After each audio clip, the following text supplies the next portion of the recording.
Retired IAS और 3 पत्नियां, property पर तीनों की नजर। नोएडा प्राधिकरण के उड़े होश। पूरा मामला नोएडा का, जहां पर उत्तर प्रदेश के नोएडा से एक हैरान कर देने वाला मामला सामने आया है। दरअसल नोएडा में रिटायर्ड आईएएस अधिकारी हरिशंकर मिश्रा की मौत के बाद उनकी करोड़ों की प्रॉपर्टी को लेकर 3 महिलाओं ने विवाद शुरू कर दिया है। 3 महिलाओं ने खुद को रिटायर्ड आईएएस की पत्नी बताते हुए प्रॉपर्टी पर दावा किया है, जिसके बाद नोएडा का यह मामला सोशल मीडिया पर चर्चा का विषय बन गया।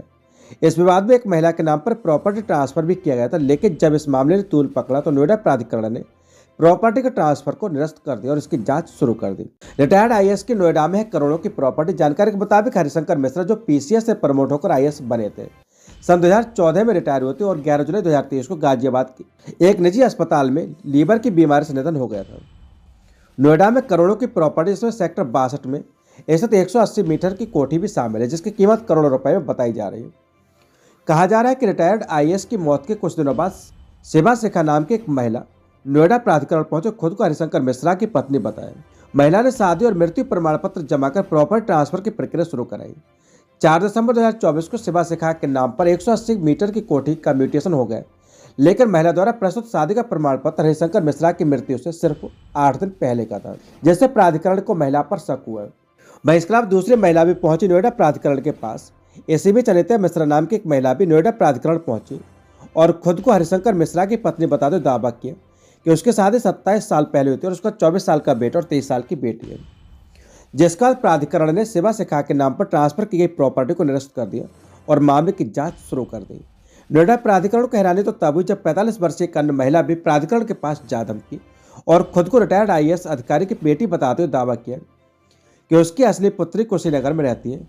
नोएडा का यह मामला प्राधिकरण में चर्चा का विषय बन गया और सभी दावों के दस्तावेज जमा कराए गए। प्रॉपर्टी ट्रांसफर कराएगा निरस्त। तो बता दें कि नोएडा प्राधिकरण के एजीएम संजीव के मुताबिक प्रॉपर्टी ट्रांसफर को निरस्त कर दिया गया और इस पूरे मामले की जांच की जा रही है। यह विवाद अब कोर्ट या संबंधित अधिकारियों के पास जाने की संभावना बन गई है, क्योंकि तीनों महिलाओं ने अलग अलग दावे किए हैं और सभी के पास विवाह और मृत्यु प्रमाण पत्र जैसे दस्तावेज हैं।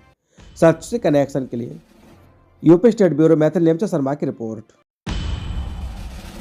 उत्तर प्रदेश सरकार का बड़ा फैसला, सरकारी कर्मचारियों पर चलेगा डंडा। बता दें कि उत्तर प्रदेश सरकार का बड़ा फैसला सामने आया। उत्तर प्रदेश सरकार का बड़ा फैसला यह है कि 31 जनवरी तक अपने चल तथा अचल प्रॉपर्टीज की जानकारी न देने पर सरकारी डंडा चलेगा। उत्तर प्रदेश सरकार का बड़ा फैसला तुरंत प्रभाव से लागू कर दिया गया। उत्तर प्रदेश सरकार का स्पष्ट निर्देश है कि प्रदेश सरकार का यह बड़ा फैसला सभी के ऊपर लागू होगा। किसी भी सरकारी कर्मचारी अथवा अधिकारी को इस बड़े फैसले के तहत छूट नहीं दी जाएगी। क्या है उत्तर प्रदेश सरकार का बड़ा फैसला? तो आपको बता दें कि उत्तर प्रदेश सरकार ने बृहस्पतिवार को बड़ा फैसला किया है। उत्तर प्रदेश सरकार का बड़ा फैसला प्रदेश के सभी सरकारी अधिकारियों के ऊपर लागू किया जाएगा। उत्तर प्रदेश सरकार का बड़ा फैसला यह कि 31 जनवरी 2025 तक सभी सरकारी कर्मचारियों तथा अधिकारियों को अपनी प्रॉपर्टी की जानकारी सार्वजनिक करनी होगी। 31 जनवरी 2025 तक सभी सरकारी कर्मचारी तथा अधिकारी अपनी चल तथा अचल प्रॉपर्टीज की जानकारी उत्तर प्रदेश सरकार के पोर्टल पर अपलोड करेंगे। 31 जनवरी 2025 तक चल तथा अचल संपत्ति की जानकारी न देने पर 1 फरवरी 2025 से वेतन बंद कर दिया जाएगा। इतना ही नहीं, उत्तर प्रदेश सरकार के जो कर्मचारी तथा अधिकारी प्रॉपर्टी की जानकारी नहीं देंगे उनको प्रमोशन नहीं दिया जाएगा। उत्तर प्रदेश सरकार के इस बड़े फैसले में यह भी तय किया गया कि प्रॉपर्टी की जानकारी सार्वजनिक न करने वाले सरकारी कर्मचारियों के वेतन रोकने तथा प्रमोशन पर पाबंदी लगाने के साथ ही उनके विरुद्ध अनुशासनात्मक कार्रवाई भी की जाएगी। उत्तर प्रदेश सरकार के मुख्य सचिव ने जारी किए बड़े फैसले। उत्तर प्रदेश सरकार के मुख्य सचिव मनोज कुमार सिंह ने बड़े फैसले के निर्देश जारी कर दिए हैं। उत्तर प्रदेश का मुख्य सचिव मनोज कुमार सिंह द्वारा राज्य कार्मिकों के लिए चल अचल संपत्ति का विवरण देने संबंधी निर्देश में कहा है कि राज्य सरकार के सभी कार्मिकों को 31 दिसंबर तक अर्जित चल अचल संपत्ति का विवरण उत्तर प्रदेश सरकारी कर्मचारी आचरण नियमावली के अंतर्गत अनिवार्य रूप से देना होगा। यह विवरण देने की सुविधा मानव संपदा पोर्टल पर 1 जनवरी 2025 से क्रियाशील हो जाएगी। निर्देश में कहा गया कि संपत्ति की जानकारी देना प्रतिकूल रूप में लिया जाएगा। 1 फरवरी 2025 से विभागीय चयन समितियों की बैठक में इस तथ्य का संज्ञान लिया जाएगा। जो कार्मिक संपत्ति की जानकारी नहीं देंगे उनका प्रमोशन रोक दिया जाएगा और अनुशासनात्मक कार्रवाई अलग से की जाएगी। उत्तर प्रदेश के अधिकारी भी आएंगे जद में। तो बता दें कि उत्तर प्रदेश सरकार का बड़ा फैसला प्रदेश के सरकारी कर्मचारियों के साथ ही सरकारी अधिकारियों पर भी लागू होगा। उत्तर प्रदेश सरकार के प्रमुख सचिव कार्मिक एम देवराज ने बताया कि उत्तर प्रदेश के सभी सरकारी अधिकारियों को निर्देशों का पालन करना प्रमुख रूप से अनिवार्य होगा। प्रदेश के पीसीएस अधिकारी भी इस बड़े फैसले की जद में आएंगे।